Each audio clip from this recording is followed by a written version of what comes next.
প্রথমে ভিডিওটি দেখি, তারপর ভালো কমেন্টগুলো পড়বো।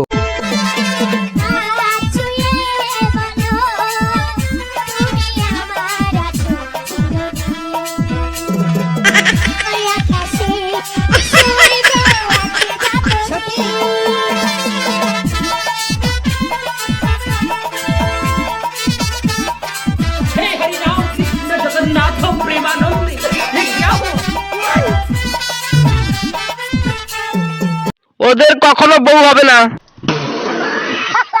আজকে আমি হাত মারছি।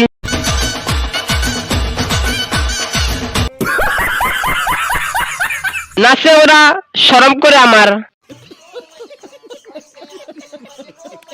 এরাই শান্তিতে আছে, বড়লো নাই চিন্তাও নাই।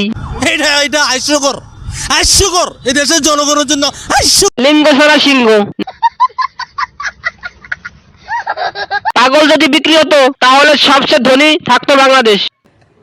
আরে এরা কারা, কোত্থেকে এলো?